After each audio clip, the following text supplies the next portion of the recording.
마태복음 10장 34절부터 11장 1절까지입니다. 내가 세상에 화평을 주러 온 줄로 생각하지 말라. 화평이 아니오 검을 주러 왔노라.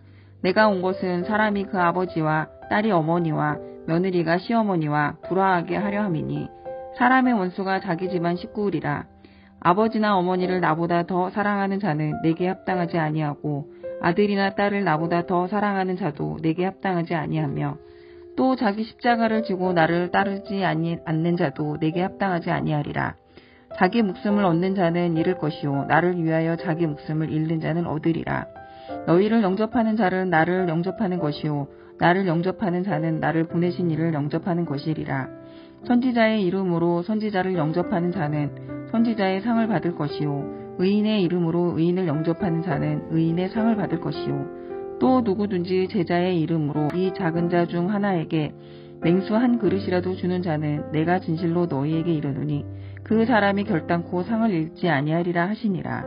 예수께서 12 제자에게 명하기를 마치시고 이에 그들의 여러 동네에서 가르치시며 전도하시려고 거기를 떠나가시니라.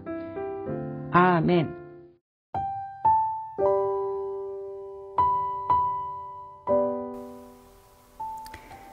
예수님은 홀로 사역하시던 초기 단계를 지나 이제는 제자들을 직접 파송하여 사역을 확장하기 원하셨습니다.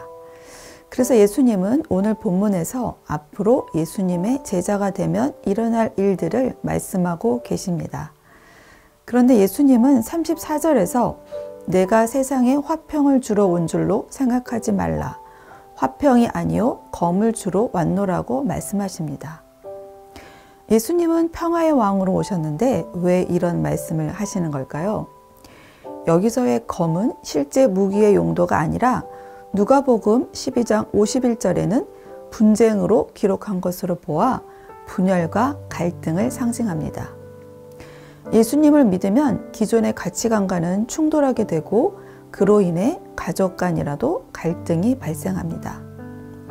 내가 온 것은 사람이 그 아버지와 딸이 어머니와 며느리가 시어머니와 불화하게 하려 함이니 사람의 원수가 자기 집안 식구리라. 35절, 36절 말씀입니다. 본 뜻을 모르고 이 성경 구절만 본다면 예수님을 가정 파괴범으로 오해할 수 있을 것입니다.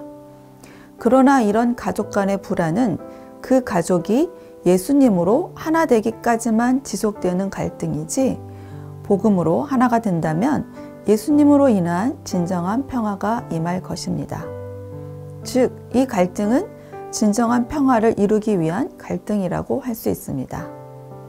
더 나아가 예수님은 예수님보다 아버지나 어머니를 사랑하는 자, 예수님보다 아들이나 딸을 사랑하는 자는 예수님께 합당하지 않다고 하십니다.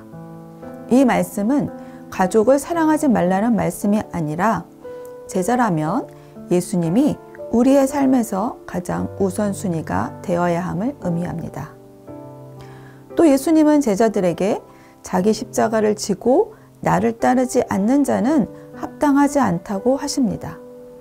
십자가형은 로마 제국이 반역자들에게 내리는 가장 잔인한 사형법으로 죄수들은 십자가를 직접 지고 처형장으로 가야 했습니다. 당시 유대인들에게 십자가는 수치, 희생, 고통을 의미했습니다. 즉 자기 십자가를 진다는 것은 예수님을 따르기 위해 극심한 희생과 박해도 감수해야 한다는 의미입니다. 이처럼 제자가 되는 것은 기존의 것들을 버려야 하는 희생이 따릅니다. 그것은 가족이 될 수도 있고 자기가 이룬 안정된 생활일 수도 있습니다. 이런 희생은 제자들만 받게 되는 것이 아니라 몸소 예수님이 먼저 받으셨습니다. 그래서 예수님은 40절에서 너희를 영접하는 자는 나를 영접하는 것이요 나를 영접하는 자는 나를 보내신 이를 영접하는 것이니라고 말씀하십니다. 제자들의 말과 삶은 곧 예수 그리스도로 비롯한 것이기에 제자들을 영접하는 것은 예수님을 영접하는 것과 같습니다. 또 예수님은 아버지 하나님께서 보내신 자이기에 예수님을 영접하는 자는 나를 보내신 이, 즉 성부 하나님을 영접하는 것이 됩니다. 앞에서 제자로 살면서 받게 될 희생을 보았다면 이 말씀은 제자로 인해 얻는 상이라 할 수 있습니다. 즉 하나님 나라를 위해 헌신한 사람들에게 하나님은 보상을 약속하십니다. 또 예수님은 제자들을 영접한 자들도 제자들과 동일한 상을 받을 것이라 하십니다. 선지자의 이름으로 선지자를 영접하는 자는 선지자의 상을 받을 것이요, 의인의 이름으로 의인을 영접하는 자는 의인의 상을 받을 것이요, 또 누구든지 제자의 이름으로 이 작은 자 중 하나에게 냉수 한 그릇이라도 주는 자는 내가 진실로 너희에게 이르노니 그 사람이 결단코 상을 잃지 아니하리라.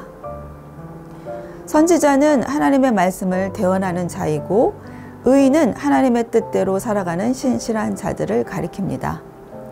작은 자는 사회적 개념으로 낮은 지위의 사람들을 가리킵니다. 예수님의 제자들은 당시의 사회적 관점에서 작은 자들, 낮은 자들이었습니다. 당시 예수님의 보냄을 받은 제자들은 냉수 한 잔이 절실할 정도로 낮은 삶을 살았습니다. 그러나 예수님은 보잘것없는 작은 자인 제자에게 냉수 한 그릇이라도 준 자는 상을 받게 될 것이라고 예언하셨습니다. 오늘 말씀을 보면 제자가 되는 것, 쉬운 길은 아닌 것 같습니다. 그러나 제자들은 자신들이 지고 가야 할 십자가가 아무리 무거워도 예수님의 크신 사랑을 기억하며 그 길을 갔던 자들입니다. 때론 힘들고 죽을 고비가 있어도 제자들은 예수님을 대신하는 자들로 자신을 통해 예수님의 놀라운 사랑을 전하기 원했습니다. 이런 제자들의 노력과 지금도 자기 십자가를 지고 하나님 나라를 세워가는 자들로 인해 하나님 나라는 전파되고 확장되고 있습니다. 우리도 하나님 나라를 위해 자기 십자가를 지고 예수님을 따르는 제자가 되어야겠습니다. 오늘 말씀 생각하며 함께 기도하시겠습니다. 예수님을 따르는데 방해가 되는 것이 무엇인지 생각하고 버리게 하소서. 오늘 만나는 작은 자들을 외면하지 않고 예수님께 하듯 섬기게 하소서. 오늘도 예수님의 참 제자로 자기 십자가를 지는 청년가족 되시기 바랍니다.